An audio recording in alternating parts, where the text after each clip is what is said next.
Yes, alright. Oli ku Yugi Updates TV kosinziro bango otuwuliriza. Uganda nno kandibanga kaweddemu ebyayo si birungi. Oluvannyuma lwa Donald Trump okuvayo n'alangira n'afulumya lisiti empya erimu amawanga 39 ku ago gagenda okubanga ateekako sanctions obutaddamu kulinnya kigere mu ttaka lya Amerika. Amawanga ago agamu ge gamu ku gagenda okubanga kwegamba ateekako envumbo, ateekako kibayite visa ban oba okubaninga visa zaabwe obutaddamu bawa mwaganya kuyingira ttaka lya ggwanga lya Amerika. Muno Egypt mwogitwalidde, Ethiopia nayo nga mweri, kati n'eggwanga erya Uganda nalyo mwe balitwalidde. Kino kigenda kuba kikoseza ddala eggwanga erya Uganda mu ngeri nnyingi nnyo, kubanga Donald Trump agamba bano baweereddwa ennaku ntono nnyo okusobola okulaba nga bagenda mu maaso sinzira ku mawulire agava mu State House, ba delegates okuva mu White House bagenda mu maaso n'okubanga bateeka warning ku ggwanga ku mawanga gano ge bamentionings nga n'eggwanga erya Uganda kugambye mwe liri nti bagende mu maaso basobole okubeera nga baverifyinga security identity ku visa zaabwe nga baziteeka ku standard etuukiridde. Ekitaba kyekyo Uganda nayo yandirugenderamu gwe mukwano gwange ali yampuliriza. Kino wowe ekikosesa eggwanga oyinza okyebuuza. Naye nga tetunnagendayo, oli ku Yugi Updates TV kosinzidde okubanga otuwuliriza gwe atanatweyongako kutegeeza nti kirira wansi waliwo ekigambo subscribe kikooneko ojja kubanga osobola bulungi nnyo otwegattako. Abali emitala w'amayanja mbatumiddeko nnyo, abali Jordan, Katoman, Dubai, Saudi Arabia, saako ne mu America mwena mbatumiddeko nnyo, mwe bali kwekuumira ku mayingo gano. Kaakati nno kino olabanga ekintu ekitono oba oli awo gwe atatravelinga tekinanga eki gye kigenda kukosa. Naye Uganda etravelinga mu ggwanga erya US ku nsonga nnyingi nnyo.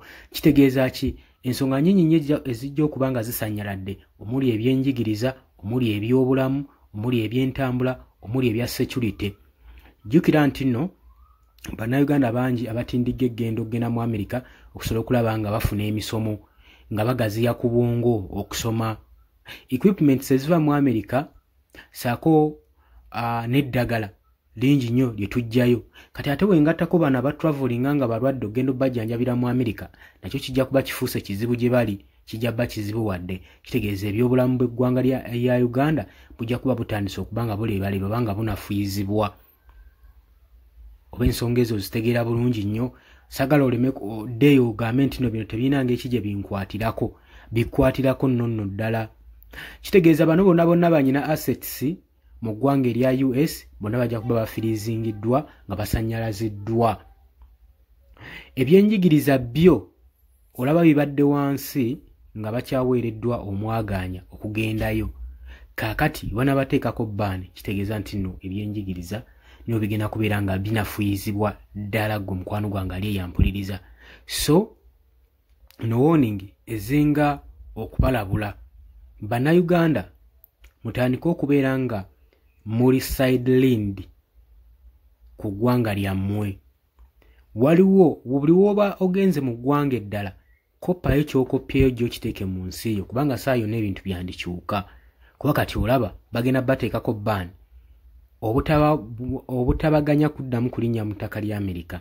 Singa kino kinaabaawo omanyi amawanga engeri gye gaba gasanyaladdemu, naye nga bitwalayo ne wano mu ggwanga lyattu baabwe biba bisobola okuba nga bikolebwawo. Naye olw'okubanga gavumenti yaffe ne sisitimu yaffe enjabayaba, ensonga wakitulakinga ate ne tuyaayaana okwegalira okugenda mu mawanga ago ge bandiise first world countries. Simanyi kinaddirira wadde tebataddewo specific days ekkomo lino kwe lirina okukoma okulaba nga bateeka baverifyinga ku standard gye baagala ng'amawulire we gavudde mu State House mu Amerika. Oli ku Yugi Updates TV nyongera okutegeeza nti gwe atanatweyongako kirira wansi waliwo ekigambo subscribe kikooneko obeere nga otwegattako. Mbagaliza olunaku olulungi, tugenda kuba nga tukomawo. Mweraba.